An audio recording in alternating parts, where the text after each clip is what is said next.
The David Wilcock is great. I love David Wilcock. I think he's really, really the most awesome guy.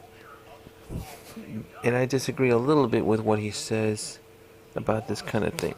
Life is not like a gigantic positive thing or a gigantic negative thing. I understand what he's saying, that you can choose to be positive and do the right thing, or you can choose to be negative and live on power based and stuff like that. But I don't think that's really as much really the reality. I think people you kind of people go to work and want to make money, need to make money, and be productive. And then, as far as possessiveness or being perfect or whatever, no, I think people need every aspect of what they need to fulfill themselves. People need outlets of hobbies, and they need family, and they need to go to work and make money at work and be respected. Need some measure of respect. It could be not even from work. It could be from work. It could be respected in some fashion, some measure of respect. They need some measure of family and friends. They need some measure of work. Probably a lot of work for some people, and for some people less. Like some people don't want to work as much. Well, then less, and you make less money. But for the most people, most of their life is occupied with work. So people need that.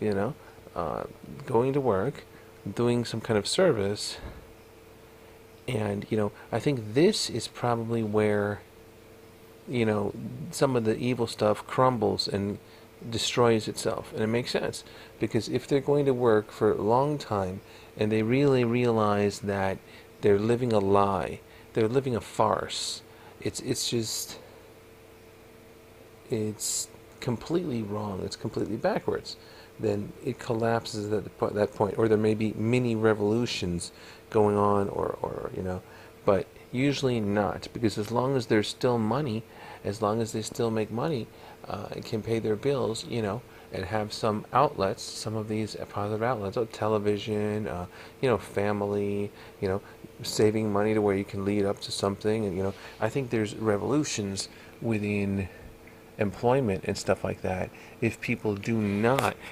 make enough money to where they can kind of build up and add up to something. Makes sense. That's one of the number one things I think I believe in, probably.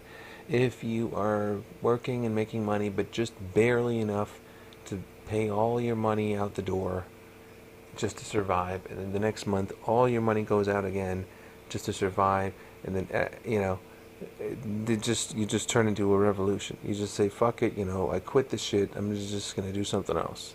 Because you're not leading to anything. You're not able to save any money to build anything. So, to get in, to achieve anything. But, sadly and strangely enough, there's people that do live like that. People that just continue to live just because they're kind of forced to. Like, it would actually get worse for them if they would quit their job, and they wouldn't have any other outlet, so it would actually get worse for them. So even though all their money is out the door every month and they can never really achieve anything, they still keep doing that, keep doing the same thing. It's a very dead end kind of existence. But there's a lot of people, I think there's a lot, it's quite a lot of people, that, I mean, a lot, possibly 70% of people, maybe 60% of people, maybe 50%, pretty good amount, I mean, a lot of people that live that way. Okay, and no wonder they don't see any achievement in their life. No wonder they see no achievements or nothing that is being accomplished, and then bigger, another car, second car, boats, yacht, more houses added in, and get bigger and bigger over time, because they have not set themselves up financially, have not set themselves up with real estate, they have not set themselves up, obviously, in the proper manner to where they can achieve that.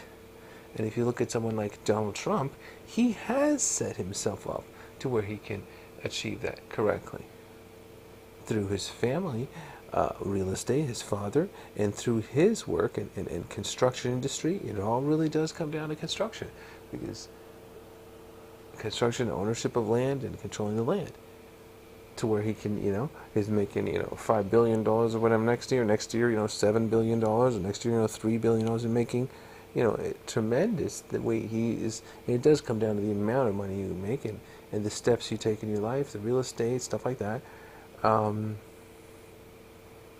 And I think in my case, I need to have a little more faith.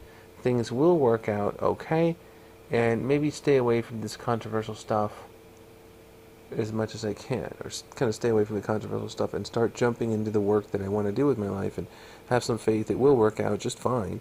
But try to stay away from the controversial stuff, because then it's a little controversial. It's not safe to do it alone. So anyway, the main point is that yes, there are people that kind of live like that. But as far as the good versus evil thing,